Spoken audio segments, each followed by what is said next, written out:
Alors, on me dit dans l'oreillette que vous avez la permission et le droit et le privilège de poser des questions. N'hésitez pas à envoyer des SMS à Bertrand, dont vous avez le numéro.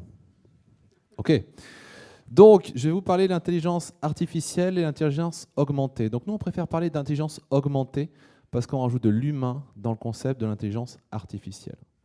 C'est pour ça qu'avant de vous parler de toutes ces formes d'intelligence, je vais vous parler de deux choses très importantes qu'on a pu constater au South by. La première, c'est le retour à l'humain. Ça y est, on repart l'humain, on y revient. Et deuxième chose, le retour au local.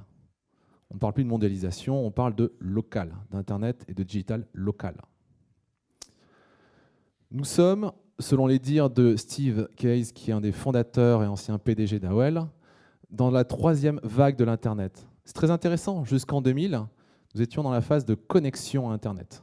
AOL fait partie des fournisseurs d'accès favorisant cette connexion. La deuxième vague, ça a été le développement des nouveaux usages avec les GAFA, et j'ai envie de dire les GAFAM, avec Microsoft aussi. Messenger. Google, Apple, Facebook, Amazon et Microsoft. Développement des usages. On passe de la phase naissante d'Internet, de connexion, à la phase de développement des usages. Et maintenant, on se retrouve dans une nouvelle ère du digital, où le digital rentre vraiment dans l'économie locale circulaire. C'est très important. Pourquoi? Parce que les usages qui ont été développés par les GAFAM, ou on peut parler des Natu aussi, donc Netflix, Alibaba, Netflix, Airbnb, Tesla et Uber, ces usages sont de plus en plus faciles à développer au niveau local, dans certains cas. Et je vais vous montrer ça par un point très important, c'est que pourquoi est-ce que ça se passe maintenant, ce retour à l'humain et au local? C'est simple, on est allé trop loin au niveau techno. Les Américains sont traumatisés, enfin une bonne partie des Américains sont traumatisés par l'élection de Trump. L'Amérique est en puzzle, mais ils sont très pragmatiques. Donc ils sont en train de dire où est-ce qu'on a merdé, où est-ce qu'on a déconné, qu'est-ce qu'il faut qu'on refasse, qu'on revoie, qu'on redéfinisse dans la matrice.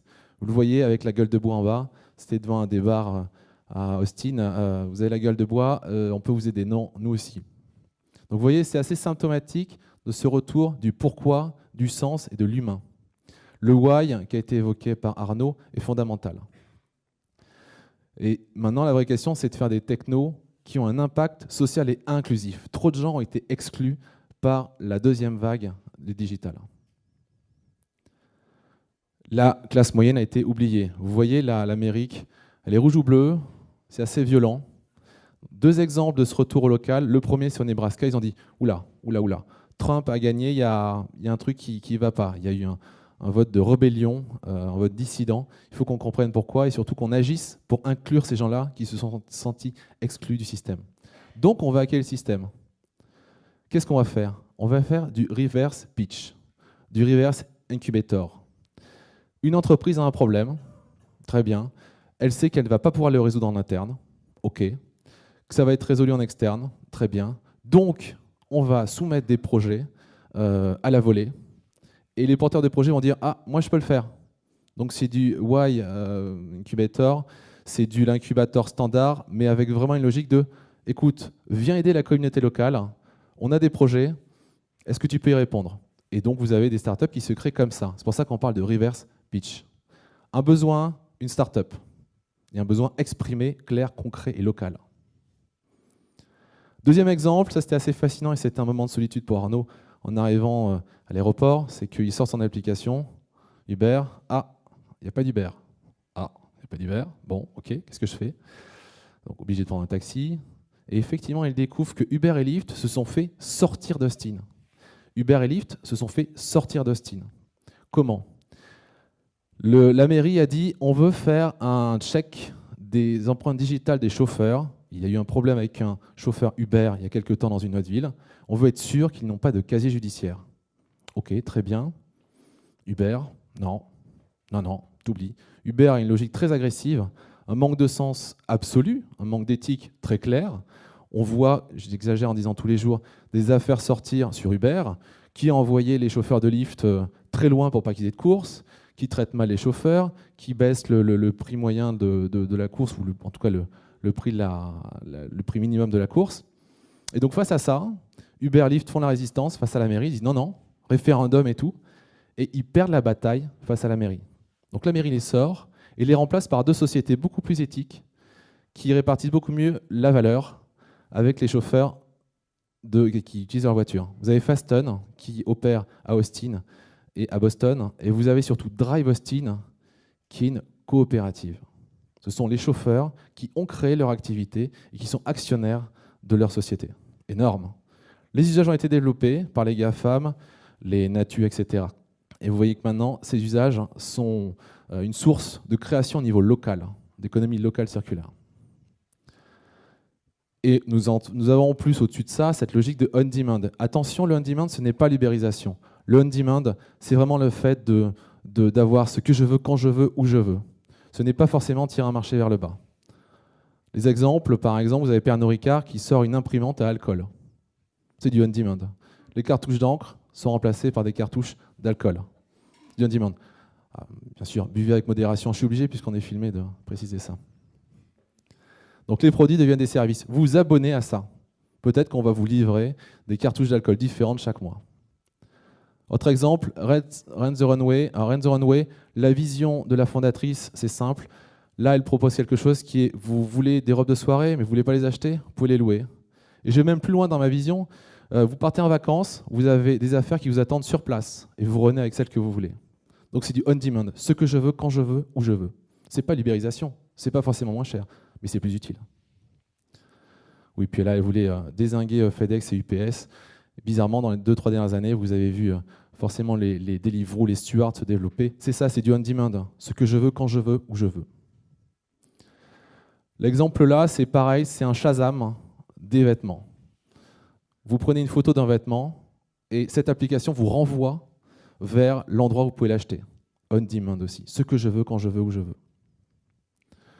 Ce qui fait qu'on se retrouve maintenant avec une logique où les applications remplacent les systèmes d'exploitation traditionnels et les chatbots, dont on va parler après, vont remplacer les applications qui sont en vogue actuellement. Deuxième partie, maintenant qu'on a planté le décor, intelligence artificielle et intelligence augmentée. L'intelligence artificielle, il y a un gros biais, parce que ce qui en sort va dépendre de ce qui rentre dedans. Donc attention à la fausse science, et c'est le gros problème. On met forcément des biais dans cette intelligence artificielle. C'est pour ça que nous on parle plutôt d'intelligence augmentée, où on rajoute de l'humain dedans, et l'humain qui va contrôler ce qui se dit et ce qui se fait. L'intelligence artificielle niveau 1, c'est ça. Donc vous êtes génération Y, vous tapez un mot, soupe, on vous sort des recettes. Ça, c'est sur Messenger. Sur le chatbot Whole Food Market que vous pouvez tester. Vous êtes génération Z, vous prenez un emoji, vous mettez une grappe de raisin et on vous sort une recette. C'est le chatbot. C'est l'automatisation de réponses par rapport à des questions prédéfinies. C'est le niveau simple.